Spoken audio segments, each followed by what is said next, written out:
Well, hello everybody, and welcome back again to Radio Entrepreneurs. My name is Jeffrey Davis.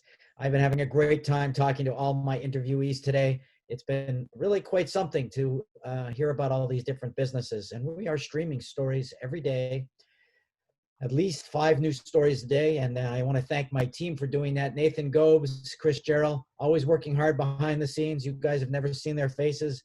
I do. Well, not Chris as much, but our next guest, this is a true entrepreneur as well, and one we all need during COVID. It's Obi Omile, CEO of TheCut. Okay. Well, Yes, sir. when we say TheCut, we're not talking about a weightlifting machine. We're talking, or a workout group. We're talking about our hair, correct? Correct. Yep. The cut is solely built for barbers and barbershops. Right, because you're not going to get me to look cut. So I mean, you can get your hair cut, then go to the gym afterwards. I'm better. I think it's a lot easier for me to get my hair cut than my body cut. But Obi, why don't you tell us about TheCut? Because it's kind of an innovative way to sort of arrange to get your hair cut. Absolutely. Well, thank you so much for having me on, Jeffrey, and we're more than happy to share our story. So at TheCut, like I mentioned, we build software for barbers and barbershops. Barbers can use TheCut to manage their business, so run their schedule more efficiently. They can manage relationships with their customers and also accept digital payments. And on the other end, for people like you and I who are looking for a barber, we can now discover a barber, book 24/7 at our own convenience, and pay them all directly using the app. This reminds me of somebody we've had on the show from Waves Car Wash that developed the car wash app. And he said it's better to have the car wash app than it is to have the car wash. Honestly, it's wild because when our early days, I saw a few owners of car wash dealerships or just car wash companies using TheCut to manage like appointments and schedules. So that doesn't surprise me at all. Similar technology. But that would then make me ask the question, is this a crowded and competitive field? And what would make you stand out? Not necessarily. So their appointment scheduling would be beneficial in a variety of different industries, right? But what we found is that when you verticalize or specifically focus on a certain industry, you're able to better build a brand that your users can identify with, and then you can further reach more of them because you're better suited to serve them. So there are other apps out there, but they kind of focus on the female-dominated market. So you're talking about beauticians, estheticians, stylists. So not many people focus specifically on the barbershop market. And so that's where we've been able to corner this whole segment and build our brand here. So you said barbershop, and I know there's always been that sort of two lanes on this street, barbershop and stylist. Yep. And barbershop tends to be a lot more male, Yep. and stylist tends to be more dominated by women, but also has men. Correct. Do you differentiate with what you're doing? So that's exactly kind of how we've differentiated. Whereas most of the solutions on the market today is focused specifically on the beauty side. So that's the more female-dominated side of the market. And so by focusing on barbers and barbershops, we've been able to, one, build that brand specifically for barbers. And it's not even just males who are in barbershops now. Like there are a ton of women who go to barbershops now with the whole short hair, natural hair movement.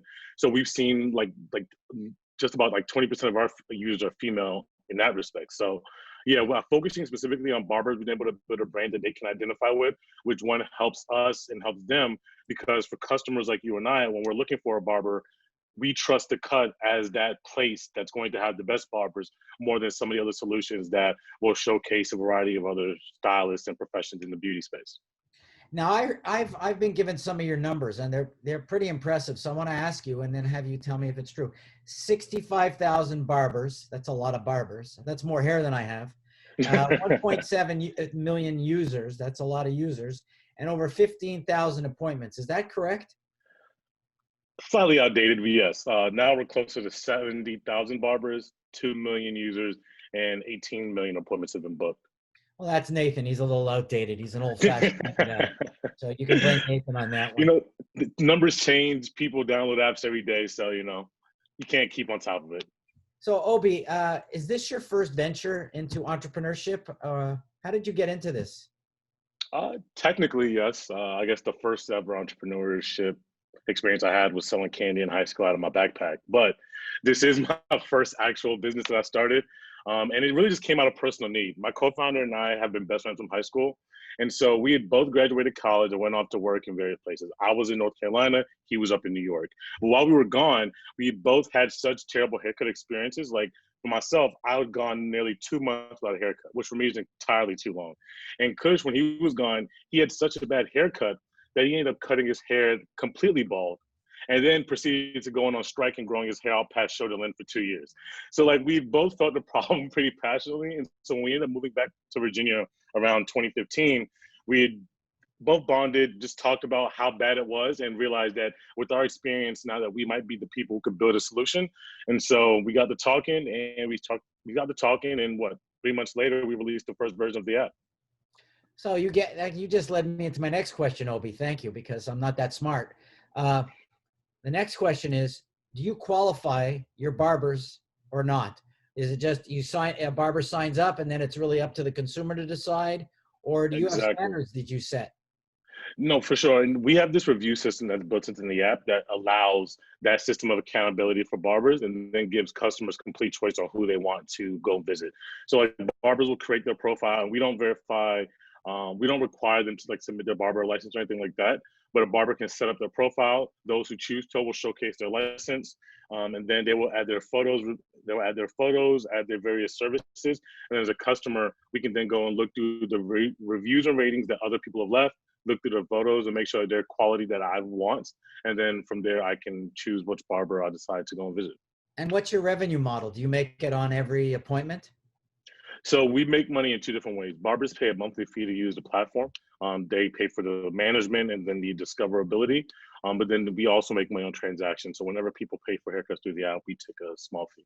So you're the Uber of haircutting. Not technically, but in that same vein, yes. Barbers use us to manage a business. We make payments super seamless, but we can also have barbers come to you, but majority of barbers cut in shop. Okay, well, I was complimenting you, so I hope you take it. I hope you take it. No, for sure. Yeah, who wouldn't want to be like a Goliath like Uber? I'm also wondering in COVID, and I know people who are still not cutting their hair. I know some people who are going to get their hair cut in private at salons, getting their temperature taken. Yep. Are you seeing a trend towards more hair cutting at home?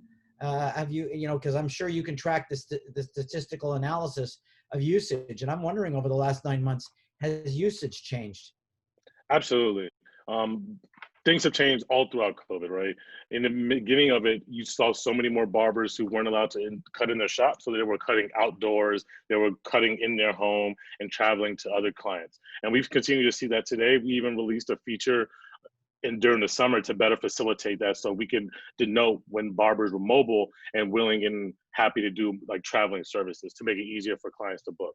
So we've definitely seen trends like that occur. Will they last forever? That remains to be seen. They're still subject to barbershop culture and want to go into your shop, but we definitely see more and more barbers who will embrace traveling to customers and clients who are welcoming them to their homes. Well, I have to tell you, before we go, my favorite haircut of all time, I don't even know if it was my best haircut. I went to Rome, and Wow. And I said to my wife, I got to get my hair cut and shave here. And Yeah. I found a barber, and it was I had an opera singer standing beside my chair singing to me, and I was there. I think my wife said I was there for like an hour and a half, and it was just That's an experience. Right, because I think that's the way it is in those places. It's just, it's more of the whole experience of going. And I would have to say that if I were to go again, I would take the time again. It was really something. Absolutely. And Americans do miss out on some of that pleasures of life, which you can have at a barbershop. But if someone's looking for you, Obi, and you're quite charming and you're quite clearly an entrepreneur, how would they find you in TheCut? For sure. You can follow us at TheCut app on IG, and then at the Haircut app on Twitter. And yeah, download the app. If you're not a barber, tell your barber. If you know someone who needs a haircut, tell them about us. But yeah, happy to help whenever we can. We got to get Chris Gerald, my producer, to get the app. And Absolutely. Then we got to get him one of those shirts. He'll use it to play tennis. For sure. Yeah, no, they're great shirts. They're super soft, super comfortable. And yeah, well, I'll make a personal reference and recommendation if need be. All right. Well, we hope you come back again in the coming year and talk to us about how TheCut's doing. I want to thank you for being on Radio Entrepreneurs. No problem. Thank you so much for having me, Jeffrey, and I look forward to coming on again soon. Good. Take care and be healthy. Thank you. Thank you. You too.